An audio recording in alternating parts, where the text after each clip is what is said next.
Initially, we will brush up our basics regarding atomic spectroscopy, and in a spectroscope the in a spectroscopic technique, what essentially happens is the exchange of energy between atom and the electromagnetic radiation.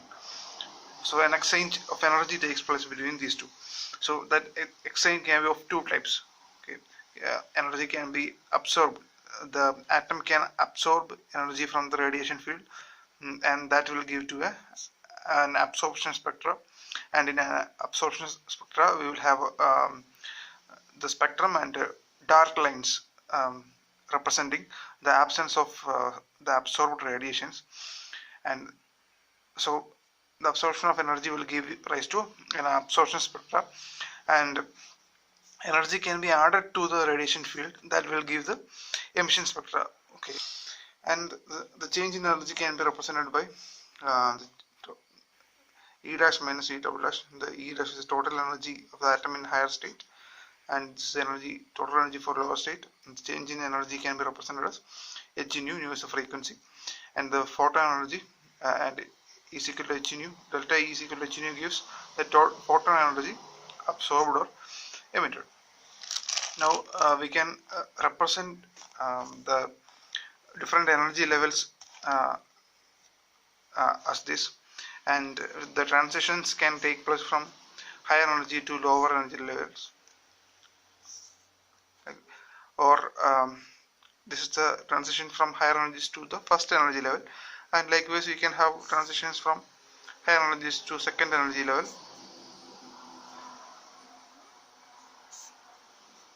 and to third energy level also. Okay, and if we observe the spectrum of one compound, we will be seeing we will have a large amount of frequencies in that spectrum. So how to separate the component frequencies? So this is and in order to separate the component frequencies, we can use a spectrograph. And the very common technique that we use is using a prism. Depending on the frequencies, the prism will disperse different frequencies in different directions. So we can have an information about the component frequencies. And another concept is a resolving power. Okay, the resolving power of a spectrograph, and it is the ability to separate wavelengths. So so depending on our, so if we are using simply a prism, a very common prism, we will be able to see lines, emission lines, but if we have a spectrograph that is having a much more resolving power, that is ability to separate wavelengths, we will have within this one spectral line we will have many more lines, or the fine structure. Okay, as we commonly call this property. So within a spectral line we will have many lines. So the emergence of these lines will have the root on the quantum numbers, and in order to explain these lines, so we developed the concept of quantum numbers, and the behavior of these lines was successfully explained with the quantum numbers, and in our following discussions we will see that. So the resolving power can be given by lambda divided by the wavelength divided by change in wavelength. And these different lines, spectral lines, will have different intensities, and if we are studying the frequency and along with the intensity, if you are studying the frequency and intensity at the same time, then that technique is called spectrophotometry. Now we will see the example of hydrogen atom. So while analyzing the hydrogen atom spectra, we were able to see 5 series of lines, and now we are going to explain how these 5 lines came into existence. So we have the Rydberg's equation, this one. sigma, or the wave number 1 by lambda is equal to Rydberg constant into 1 by into square minus 1 to 1 divided by n1 square. So n2 into represents the lower energy level, and n1 represents the higher energy levels. So if n2 is the lower first energy level 1, okay, if n2 is the first energy level, let it be the first energy level, and n1 can take values 2, 3, 4, and the higher energy levels. So the transition between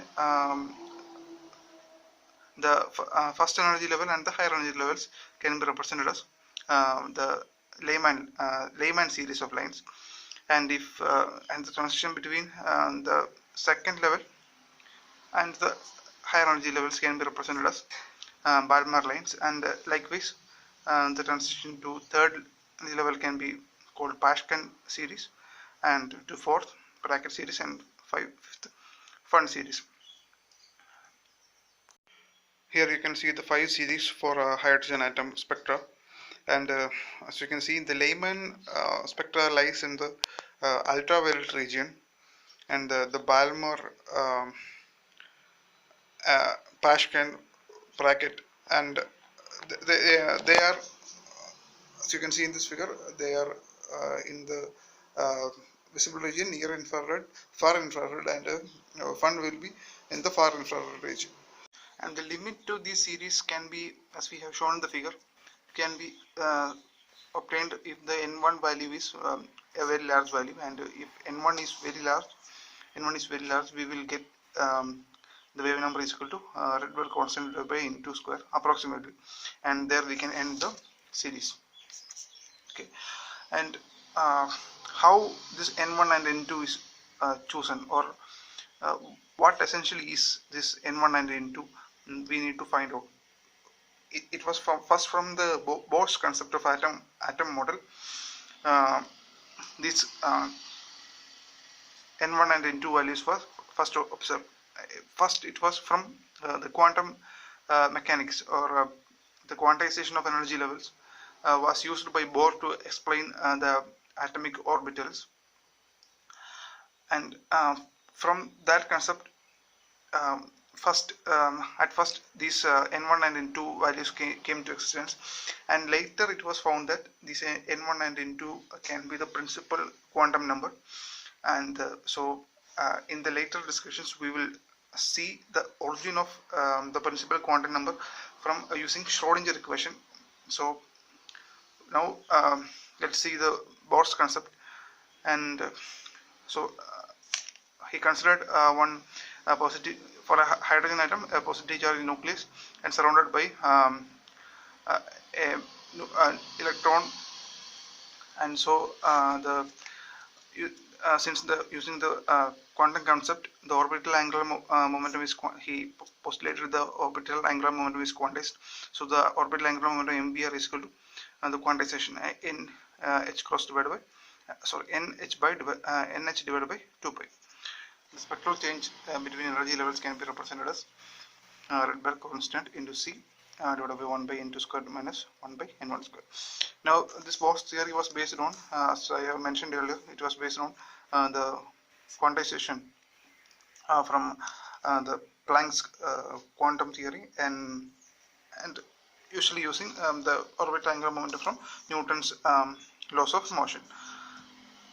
And now we will see the basics of quantum mechanical approach, and so it was first from the dual nature of electrons and protons, and later de Broglie proposed that if wave have a particle nature, then particles must also have a wave nature, and so the de Broglie wave equation was given by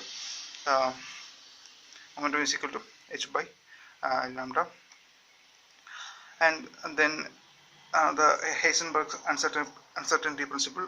It was not possible to determine both conjugate variables simultaneously. So energy and time are conjugate variables, and it is not possible to find them simultaneously at a particular instant of time. So there will be some uncertainty, and it will be given by h divided by 2 pi. And then came the Schrodinger equation, and it is an equation of motion incorporating the particle and wave wave properties. So in this, so Schrodinger equation is essentially like in the classical case, we have many equations of motion, and the Schrodinger equation is the equation of motion for a quantum mechanical system. So the Schrodinger time independent Schrodinger equation is given by del square psi plus 8 pi square m divided by h square E minus V psi is equal to 0. E is the total energy and V is the potential energy. Now del square will be the Laplacian operator, and rearranging this this equation, time independent Schrodinger equation, we can have an equation of this form.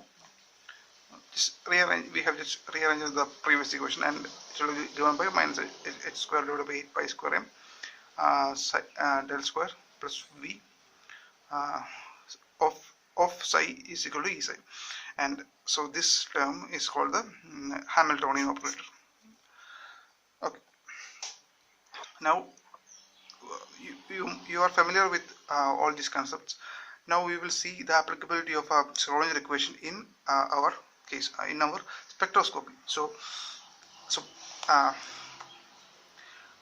from our initial understandings, we have the principal quantum number, azimuthal quantum number, magnetic quantum number, spin quantum number. Okay, all these values. So we know some n can take some values 1, 2, 3. We can take some values for n, principal quantum number, and for L we can take values from 0 to n minus 1. And likewise we have some rules. Okay, 1, 2, 3, and it can take values from 0 to n minus 1. So these are some rules. So, but now we are going to understand why these n should have these values. Why azimuthal quantum number should have these values, and the reason behind them can be explained with the quantum mechanical Schrodinger equation. So the applicability of the Schrodinger equation in our case will be discussed in the following sections. So by solving a Schrodinger equation, we will get some value for psi. Okay, and we have some value, and psi cannot take any values. We must have some conditions to satisfy for psi. Okay, by solving this we will get psi, and we have some conditions to satisfy for psi, and it is from that conditions or that limitations based on the physical concepts that we apply to this wave function psi, and these limitations leads to the emergence of quantum numbers. And this is a very important concept that you need to keep in mind while proceeding forward. So the quantization rules, or the rules that we follow in quantum for quantum numbers, and the values that it can take, or the transitions, the allowed transitions that it can take from one quantum level to another quantum level, are dependent on the and those limitations arise from the wave function that we have in hand. So a wave function psi knows everything about the system under consideration. So if you are studying about a hydrogen atom and its wave function have all the piece of each and every piece of information that we need to know about the hydrogen atom system. So here we have psi square. Psi square denotes the probability of that wave function to be present in a certain area. And now if we have a wave function about system in our hand, we can get information, any kind of information like energy, momentum, or a position. Anything can be obtained from that wave function. So what you have to do is you have to apply the corresponding operator. If you want energy, you have to use energy operator. If you want momentum, you have to use momentum operator. But the wave function psi cannot take any values, or it cannot be any kind of graph that we can use to represent the wave function. It have some conditions to follow. Since the Schrodinger equation is a second order differential equation, the wave function psi and its first derivative should be finite, single valued and continuous. Now let's see some examples of invalid wave functions. So here we have a wave function in which in the middle portion the wave extends to infinity. So it violates the finite condition of wave function that we require for a wave function to define a quantum mechanical system. Here the wave function have more than one value at a single point. So again it is violates the single valued condition for a wave function to be satisfied. So again this is an invalid wave function and we cannot use it to analyze a quantum mechanical system. Again here we have a discontinuity in the wave function. So again we cannot use this wave function to represent a quantum mechanical system. And the wave function psi cannot take any values, and the limitations on psi will give rise to the emergence of quantum numbers. So first we have the principal quantum number, absolute quantum number, and the quantum numbers. They will be an application from. So in the following discussions we will see their emergence from quantum mechanics, and the rule that we have to follow in electronic transitions. The change in asymptotic quantum number can be +1 or -1. So this is a rule. So how this rule comes into existence, that we will see in the coming discussions. Now the question for rotational energy for a molecule in terms of rotational quantum number. So J is the rotational quantum number. So if you imagine if you have a molecule, so it have some bonds between them and between the atoms of the molecule, and they will be rotating about the bonds or about some axis. So that rotation will have some energy levels, and the change in the rotational energy levels can be represented by this rule. So only based on this rule we can have a rotational transitions, and why this rule must be there can be explained using the psi, or all these quantization rules can be explained in terms of the wave function psi or the Schrodinger equation. So these discussions about rotational energy levels and the vibrational energy levels of molecules will be discussed in the molecular spectroscopy portion, and here we will